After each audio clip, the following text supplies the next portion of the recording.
The autumnal season is here. Pumpkins are in the store next to chocolate reindeer. And that can mean only one thing. Do we decide to bulk, cut, maintain, join a cult? Hopefully I'll help you out. So let's start off with the main thing here, and that is, what is your focus? Do you actually want to get bigger, or do you want to see your abs? This is something you need to decide, because you can't do both. You gotta pick one, getting leaner or getting bigger. But you don't have to get fat to get big, and you don't have to lose muscle to get shredded. And I'm gonna cover that right now, and hopefully simplify things down so that you know where you wanna be this winter. So let's start with bulking, because everyone's going to be talking about this with winter around the corner.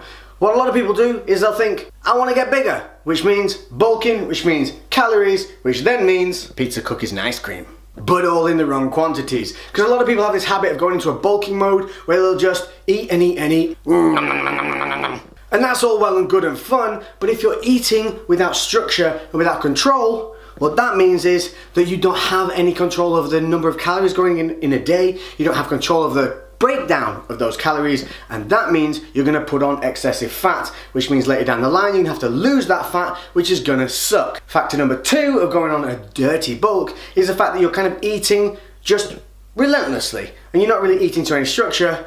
So then when you go from that to have to go into a cutting phase, which is going to be rigid, strict and require constant monitoring, you're probably going to hate life. It's going to be hard because you've not had that structure previously, and chances of you falling off the wagon, failing, quitting, having a bad day are going to increase exponentially. So what's the solution to this?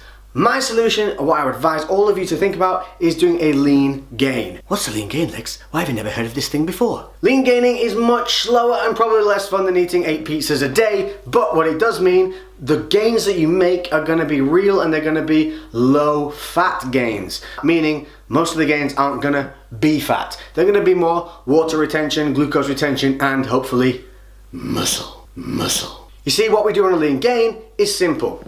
You increase your calories so that you go into a surplus compared to your lifestyle and activities, which you need to know. Once you know the maintenance level for that lifestyle, increase your daily calories by starting out just 250 extra calories a day. You weigh yourself over a 7-day period, taking an average of that 7-day period. You then carry on into the next week, you measure the two averages together, and you see if your weight's gone up, down, or stayed the same.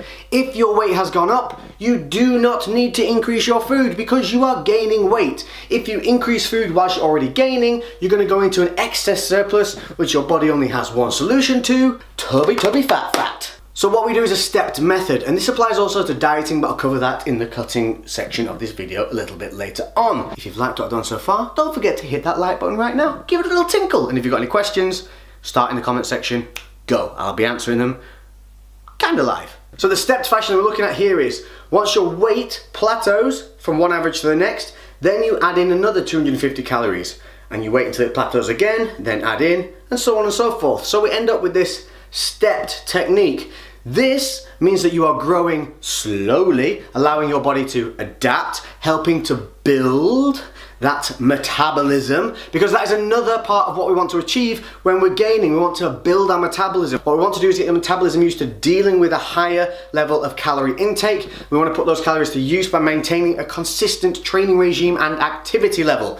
If either of those differ or dip, you need to bring your calories down alongside it, otherwise you're going to jump over that surplus that you've created that's usable and go back into that excess. So that to make sense, it's all about that balance. By doing things this way, what you should see is an increase in fullness of the muscles. You should still see some maintenance of definition and minimal fat gaining. Plus, it gives you that control to when you look in the mirror and you start to not like what you're seeing, to halt, stop, and know exactly where you are and what you can adjust. You can also try flipping things around. Maybe if you've gone high on carbs, maybe bring those carbs down but bring the fats up, keeping calories the same. See if your body reacts better that way. There's no one perfect way of doing this, guys. You have to try things, and it all takes a little bit of time. Unfortunately, I don't make the rules, that's Mother Nature. But understand, if you're thinking 8 to 12 weeks, quit it. You need to start thinking months and years. This is not days and weeks. Gaining is a slow process, but if you do it properly, if you do it correctly and you do it in a monitored fashion, those gains will be real. They won't just be water and fat,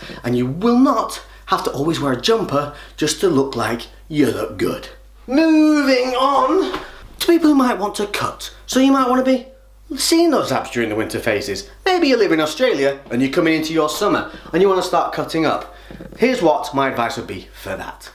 If you're starting out as well, I'd like to add in here, this is my advice to start by cutting away the crap, which also means going into a deficit, going into a cutting phase. But again, a monitored and controlled one. Positive critical mindset is super important. Looking at something you think, I'm gonna take that, I'm gonna make it better. Plus, when you see improvements in those weaknesses, I promise you, you're gonna feel freaking awesome for it. So by stripping down or going into a cutting phase, we're gonna really show what's underneath by cutting away unnecessary weight or bad weight and taking ourselves down to the basic frame that we are, the kind of roundabout where you can just see your abs. That's a decent level of leanness.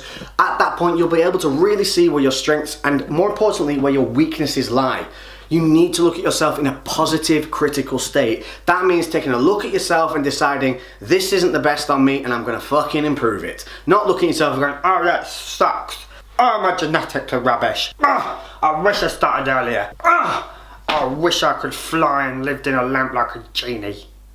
So, how do we go into such a cutting phase? You're going to do the same thing as you do for the lean gain in that stepped mechanism. You're going to use a monitored diet, so you're going to need to know where your maintenance levels are and where your activity levels are. What you don't want to be doing is throwing all your cardio in this at once. What a lot of people tend to do is they tend to cut food, increase cardio, and go balls out, then they burn out, fall off, order a Domino's, and they eat the Domino's every day, and then they end up getting tubby. So what you're going to do is you're going to feed the fat loss. That's right, feed it. The goal of losing weight is to eat as much as possible while still dropping weight on the scales and looking better in the mirror. So what we need is to know a maintenance level and your activities. Once you have this, what you're going to do is stay at maintenance and you're going to increase your activity levels. Use that cardio and that activity time, which again you need to be monitoring, as a way to increase calorie output, which will then put you in a deficit that you are monitoring. Keep your sports in, keep your running in, swimming, playing out with mates at football, soccer, Sunday leagues, whatever it may be, fight classes, go and join one. If you are fitter, you're a better machine, you'll be able to deal with more food and more calories, which is going to make you happier. You're going to be able to deal with days off, days missed, and sickness and illness. And that goes for gaining or cutting phases. Once your cardio is at a maximum level, as you're like, that's enough of that shit, then you can start bringing the food levels down. Keep that protein dominant, but then between the carbs and the fats, it's up to you. Personally, I've gone high fat, lower carb. Now it's not keto because I'm still on 150 grams of carbs, but I'm following that alongside with 150 grams of fat. Prior to this, at my maintenance levels, I was at around about 300 to 400 grams of carbohydrate and around 60 to 70 fat. So a real flip, but I've found that it has curbed hunger, it's helped my temperament stay more leveled out because I'm not having those crashes, and in the gym, I do look a little bit less kind of bloaty, I look a little bit drier, and during the day, I'm not having those moments where when I eat my meals, I'm getting distended stomach from all the carbohydrate intake. So for me, the high fat has been fantastic, it's curbed my sweet tooth, and to snack on things like nuts and everything like that are small volume, high impact, also helps me get my meals in because I'm a notorious undereater. So if you're an undereater, for gaining or cutting, this is going to help you. Putting in more calories through fats is going to be easier because you get over double the calories per gram with fats than you do for carbs. What you're looking for is those 7-day averages. You're going to weigh in 7 days, clock each weight. You're not going to care what it is, you're just going to log it down. You're going to take an average of your weight over the week. You do the same for your second week. If your weight has gone down, then you keep everything the same. You only change when things plateau, and once things plateau, your choice is up your activity or drop the food. Personally, I would always go for up the activity until you get to that maximal point, then start playing with the food. But we're going to go for that stepped mechanism, but rather than going up the staircase, we're going to be going down the staircase. So once you plateau out, then you up cardio or drop food until you see that drop in weight. Then when that plateau occurs again, that's what you do, that little step, that little reduction, activity up or food down, but not both, because then you're losing control. But in conclusion to this video, it's about what you want to see in the mirror. It doesn't matter what season it is, what your friends tell you need to be doing. It's about how you feel. That's what this lifestyle and training is all about. If when you look in the mirror, you don't mind seeing a bigger, bulkier guy and you don't mind those abs disappearing, then fine, go on that gaining phase and maybe be a little excessive with your calories and enjoy some of those heavier days. Just understand that that cutting phase is going to be a little bit more difficult as a result. If, however, you're like me and you don't like that kind of higher body fat level, I tried it, I just didn't like what I saw in the mirror and I didn't like the way it made me feel heavy. Go for that lean gain, go for a slower approach. Then once you get to a certain size that you enjoy, then just look about getting fitter, more functional, really utilizing the muscle that's on your frame rather than maybe focusing too much on getting bigger. Gains! Now, no one needs to be shredded 365 days a year. It's not really possible, but you can consistently see your abs all year round. There's no doubt about it. You're just not going to have that same level of cuts and striations as you would in those deficit days. Again, remember all of this. The gym, the diet, it goes around your life. Don't make it your life. Go out and have fun with your friends, have knowledge of the food that you're eating, and that's going to help you be free. Which is why I would say don't do that dirty bulk, because just by eating anything and everything, you're not building a knowledge of food. All you're building is a belly. I hope that's enlightened you a little bit and given you some little ways to think about what you might want to do.